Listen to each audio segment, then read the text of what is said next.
दोस्तों नमस्कार। हम लोग आज डच हॉलैंड कंपनी को देखेंगे। यूरोप कंपनियों में दूसरी कंपनी जो भारत में व्यापार करने के लिए आए थे, तो डच हॉलैंड कंपनियां जो भारत में व्यापार करने के लिए मुख्यतः मसाला का व्यापार करने के लिए, तो इससे संबंधित जितना भी फैक्ट है या इनसे संबंधित जो भी एग्ज़ाम पॉइंट व्यू से जो पूछा जाता है उसी को हम लोग देखेंगे आप आज। तो देखिए, डच जो कंपनी है ये भारत में आए थे 1602 में, ठीक है। लेकिन आप ऐसा समझिए कि डच जो नागरिक है, डच तो कंपनी है ही, लेकिन वहाँ का कोई तो नागरिक होंगे जो भारत आए होंगे उससे कंपनी से पहले। तो डच कंपनी आने से पूर्व भारत आने वाले डच नागरिक, जिसका नाम है, याद रखेंगे, नाम है कार्नेलिस डे हस्तमान, यानी डच कंपनी आने से पहले डच निवासी कार्नेलिस डे हस्तमान पहला डच नागरिक है जो भारत आए थे। ध्यान रखिएगा, कार्नेलिस डे हस्तमान पहला डच नागरिक है जो भारत आए थे, ठीक है। इसके बाद डच जो है वो 1605 में, याद रखेंगे, 1605 में डच मछलीपट्टनम या मसूलीपट्टनम, ठीक है, पट्टनम, यहाँ पर अपना पहला फैक्ट्री खोला। कब? 1605 में। लेकिन इससे पहले 1602 ईस्वी में, याद रखेंगे, इस समय डच ईस्ट इंडिया कंपनी की स्थापना हुई। सिंपल रूप से हम इसे डच ईस्ट इंडिया कंपनी कहेंगे, लेकिन इसका मूल नाम, इस कंपनी का मूल नाम बड़ा अच्छा नाम है, ध्यान रखेंगे, नाम है वेरिंगदे ओस्ट इंडसे कंपनी, ठीक है। ध्यान रखेंगे क्या नाम है? Vereenigde Oost Indische company. Dutch East India company का ओरिजिनल नाम वेरिंगदे ओस्ट इंडसे कंपनी, ठीक है। तो इसकी स्थापना कब हुई थी? 1602 ईस्वी में हुआ था, ठीक है।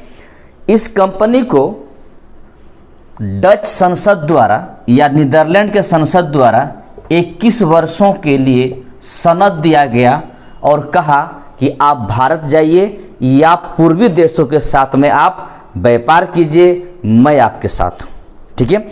यानी कहने का मतलब है कि डच संसद ने इस कंपनी को 21 वर्षों का सनद दिया और कहा कि आप भारत से व्यापार कीजिए, पूर्वी देश से व्यापार कीजिए। इनका जो मुख्य उद्देश्य था इस कंपनी का या डच कंपनी का, वो था काली मिर्च, ठीक है, काली मिर्च का व्यापार करना, साथ ही साथ मसालों का व्यापार करना, अन्य मसाले, ठीक है, अन्य मसालों का भी व्यापार करना, ठीक है।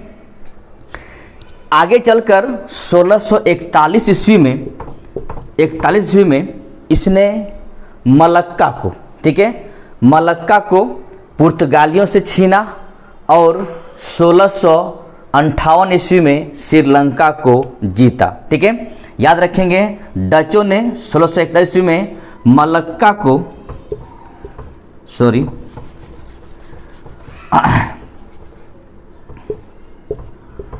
मलक्का को पुर्तगालियों से छीना और साथ ही साथ 1658 ईस्वी में श्रीलंका को भी जीता, ठीक है। याद रखें, 41 में मलक्का और 58 में श्रीलंका को जीता, ठीक है।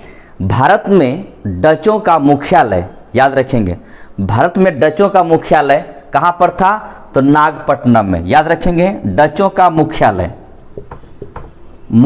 कहाँ था?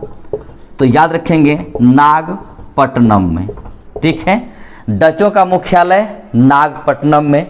इसके बाद डचों ने 1610 ईस्वी में, ठीक है, पुलिकट में, यानी आप पुलिकट झील जानते होंगे आप लोग कि ये आंध्र प्रदेश और तमिलनाडु के सीमा पर है। यहीं पर इसरो का अपना मुख्यालय है। तो डचों ने क्या किया, 1610 ईस्वी में पुलिकट में फैक्ट्री खोलने के लिए चंद्रनगर के राजा से अनुमति मांगा, ठीक है, अनुमति मांगा और अनुमति दिया भी। और याद रखेंगे कि 1610 में पुलिकट में डचों ने अपना फैक्ट्री खोला और यहीं पर इसी पुलिकट में, याद रखेंगे, डचों ने अपना स्वर्ण सिक्का जिसका नाम है पेगोडा, ठीक है, पेगोडा, स्वर्ण सिक्का पेगोडा को ढालने का काम शुरू किया। दोस्तों ध्यान रखेंगे 1610 ईस्वी में पुलिकट में अपना फैक्ट्री खोला। इसके लिए चंद्रनगर के राजा से अनुमति मांगा या समझौता किया और इसी पुलिकट में डचों ने स्वर्ण सिक्का पेगोडा को ढालने का काम किया था। इस बात का ध्यान रखेंगे, ठीक है।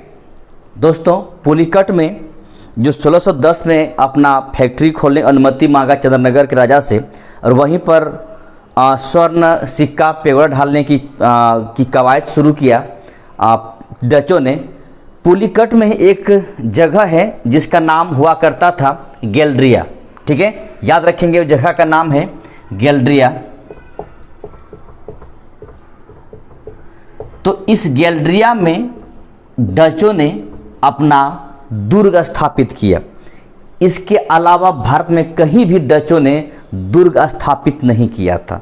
यानी पुलिकट में सिक्का ढाला और पुलिकट के गैलरिया स्थित अपना कोठी के पास या अपना फैक्ट्री में अपना दुर्ग बनाया। इसके अलावा भारत में कहीं पर भी डचों ने दुर्ग नहीं बनाया था। तो याद रखेंगे पुलिकट की गैलरिया के दुर्ग के अलावा कहीं पर भी डचों ने दुर्ग नहीं बनाया था। भारत की बात कर रहा हूँ, ठीक है। इसके बाद डचों ने बंगाल में पहला फैक्ट्री, याद रखेंगे डचों ने बंगाल में पहला फैक्ट्री 1627 में पिपली में स्थापित किया, ठीक है। लेकिन ये फैक्ट्री कुछ दिन के बाद इसको पिपली से हटाकर बालासोर लेके चला गया, ठीक है, बालासोर। तो आप कह सकते हैं जैसे बालासोर की बात आ रही है, इसका मतलब बालासोर उड़ीसा में है, ठीक है। तो इसने क्या किया कि पिपली में स्थापित फैक्ट्री को बालासोर लेके चला गया, ठीक है। इसके बाद आगे जाकर 1653 ईस्वी में, याद रखेंगे बंगाल में ही 1653 ईस्वी में चिनसुरा में अगला फैक्ट्री स्थापित किया डचों ने। और आप कह सकते वहाँ पर एक किला बनवाया जिसका नाम था, चिनसुरा में जो किला बनवाया था उसका नाम था गुस्तावुस, ठीक है, गुस्तावुस। तो चिनसुरा में जो किला बनवाया था उसका नाम था, डचों ने रखा था गुस्तावुस, ठीक है। इसके बाद आगे हम बढ़ते हैं और 1663 ईस्वी में पुर्तगालियों को पराजित कर कोची में, याद रखें 1663 ईस्वी में किसको पराजित किया, पुर्तगाली को पराजित कर क्या किया, कोची, ठीक है। कोची है कहाँ, तो आपको पता है केरल में कोची है, ठीक है। कोची में क्या किया, एक किला बनवाया जिसका नाम था फोर्ट विलियम नामक किला, ठीक है। तो कोची में किला बनवाया जिसका नाम है फोर्ट विलियम, ठीक है, विलियम किला। तो फोर्ट विलियम किला कोची में स्थापित किया था, कौन किया था, डचों ने। तो ध्यान रखेंगे बंगाल में 1627 में पिपली में एक फैक्ट्री स्थापित किया जो आगे चलकर उसको बालासोर लेके चला गया।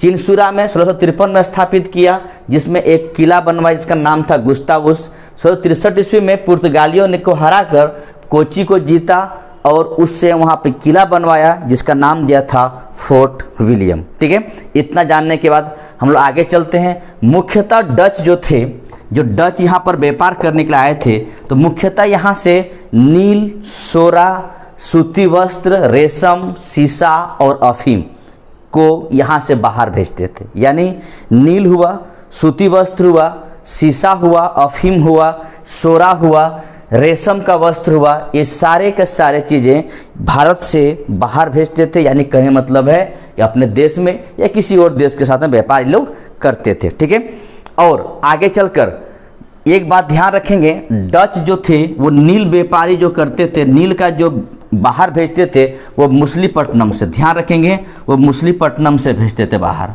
मछलीपट्टनम से बाहर भेजते थे। इसके बाद कोरोमंडल तट से, कोरोमंडल तट से डचों ने क्या किया, सूती वस्त्र, ठीक है, सूती वस्त्र बाहर भेजे। साथ ही साथ इसने मालाबार तट से इसने क्या किया, तो मालाबार तटों से मसाला का निर्यात किया भारत से। ठीक है, इस प्रकार भारत में डचों ने अपना एक पेठ बनाया। कोशिश था इनका, मुख्य उद्देश्य था इनका कि हम काली मिर्च और मसालों पर अपना अधिकार स्थापित करें। ठीक है, कोशिश था, लेकिन आगे चलकर अंग्रेज और डचों के बीच में कुछ चीज़ों के लिए अक्सर झड़प होती थी। इसी झड़प में एक बात ध्यान रखेंगे, नवंबर 1759, ध्यान रखेंगे, नवंबर 1759 बेदरा के युद्ध, ठीक है, बेदरा के युद्ध में पूर्णतः डच पराजित होंगे और डच यहाँ से अपना बोरिया बिस्तर बांध के चले जाएंगे। ठीक है, और यहाँ पर बच जाएंगे अंग्रेज। ठीक है, जो कि हम अगला ही आपका टॉपिक अंग्रेज ईस्ट इंडिया कंपनी यानी कह सकते हैं ब्रिटिश ईस्ट इंडिया कंपनी को लेकर हम आ रहे हैं। तो ये इस समय बेदरा के युद्ध में पूर्णतः पराजित हुआ।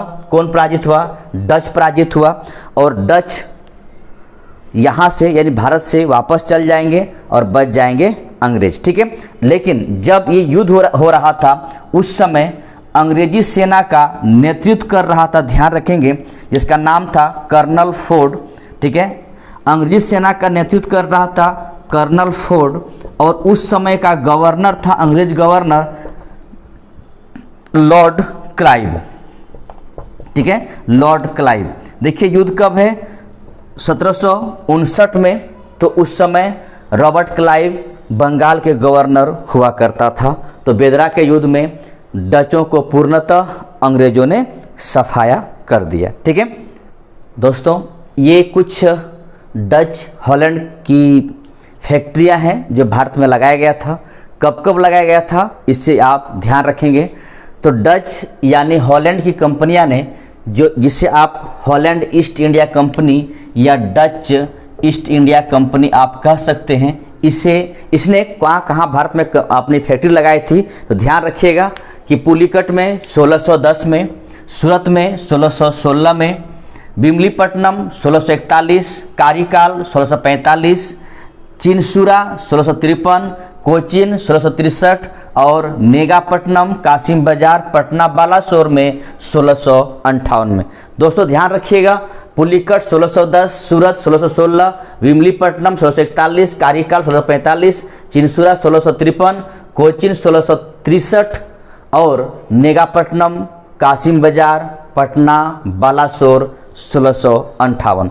दोस्तों ये था आपका डच ईस्ट इंडिया कंपनी। मैं अगला video British east India company को लेकर आप तक आऊँगा। आप लोग इसी तरह बने रहिए, लाइक कीजिएगा, सब्सक्राइब कर लिए हैं तो अपने दोस्तों शेयर भी कीजिएगा। थैंक यू, धन्यवाद, जय हिंद, जय भारत।